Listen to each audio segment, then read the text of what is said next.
sais combien d'années vous ferez. Peut-être que vous ferez 60 ans ensemble. Peut-être 70 ans ensemble.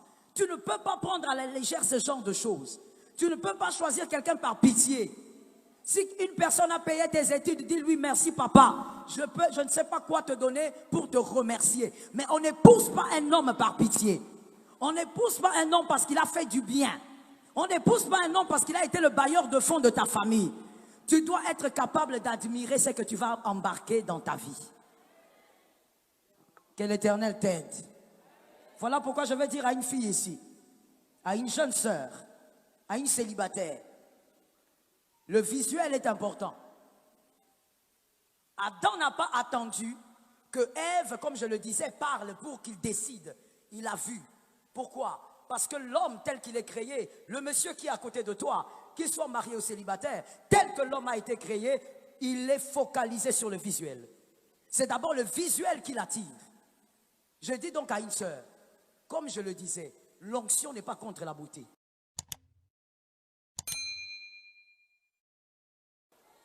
Il faut porter des tenues normales de ton âge. Tu ne peux pas avoir 30 ans, tu t'habilles comme une femme de 55 ans. Et tu dis quoi? C'est le fait d'être onctionné, c'est le fait d'être intercesseur. Surtout les intercesseuses. Les genres de jupes que vous portez. Ce n'est pas parce que tu es une femme ointe que tu dois négliger ton physique. Est-ce que quelqu'un m'entend?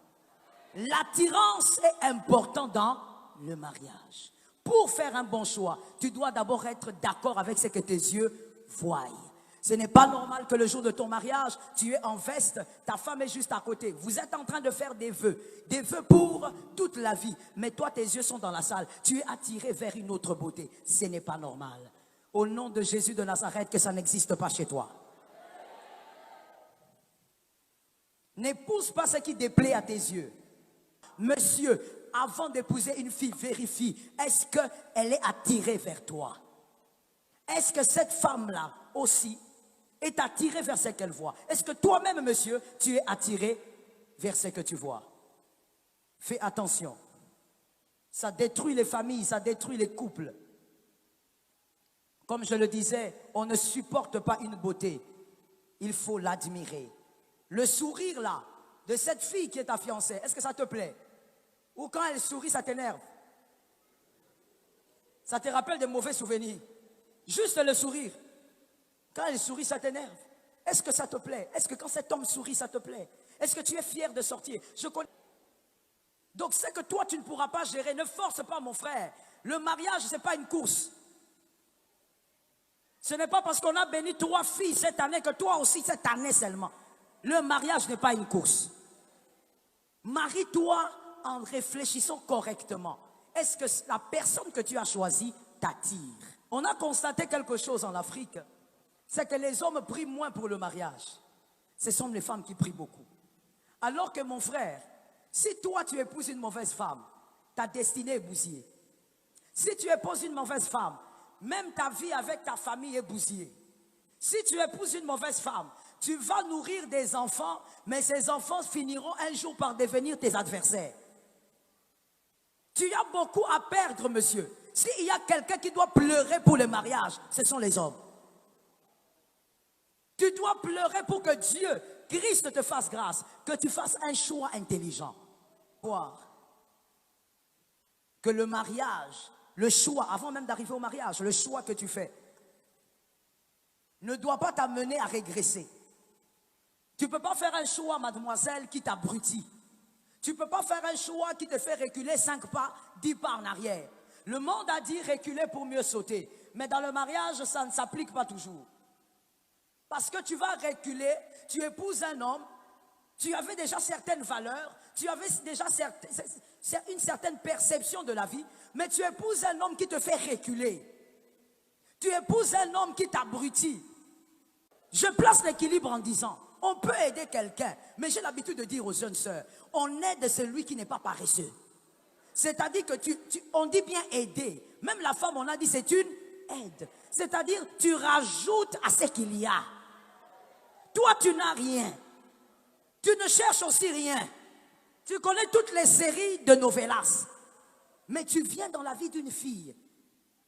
Elle paye ton taxi, elle s'occupe de toi, elle s'occupe de tout au fait.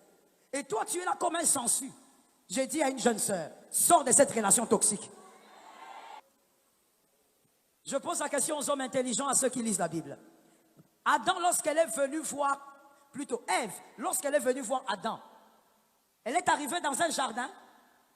Je pose la question, est-ce qu'elle est arrivée dans un jardin? D'accord. Est-ce que dans ce jardin, il y avait tout? Oh, pourquoi tu hésites comme ça? Tu lis la Bible, non? Dans les jardins, il y avait tout. Même les animaux. Même de l'eau. Maintenant, vous voulez quoi? Qu'est-ce que vous voulez? Parce que même quand on veut voir les principes de Dieu, la perception de Dieu, on rentre à Genèse. On rentre vers le commencement.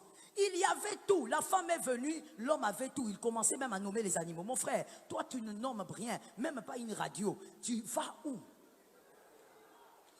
Parce que actualiser, si on veut actualiser, nommer les animaux voudrait dire que l'homme soit capable de dire, voici, j'ai entrepris, j'ai même, je ne sais pas, une petite boutique, j'ai entrepris, je vends des oranges, je vends ceci. Ça veut dire que tu dois nommer. Comment toi tu veux dire voici cette fois-ci alors que tu n'as pas nommé les animaux? Commence par nommer. J'ai dit à une fille, le code de cette année, retiens bien mademoiselle. Quand un homme vient chez toi, tu lui demandes, tu as nommé quoi? Une personne comme ça. Une personne qui t'a trouvé, tu aimes le travail, tu es un bosseur, monsieur, tu as ton travail, tu entreprends aussi à côté. Mais cette femme, quand elle vient dans ta vie, elle commence à te sucer. Lundi, tissage. Mardi, make-up. Mercredi, jupe. Jeudi, taxi. Depuis qu'elle t'a rencontré, elle ne prend que des taxis express. Même tes économies, elle commence à y toucher. Les lundis, c'est la maman qui est malade. Mardi, c'est la grand-mère. Mercredi, l'arrière. Tu commences à sortir tout. Pourquoi? Parce que tu as quelqu'un qui ne veut pas avancer, mais qui veut te ramener en arrière.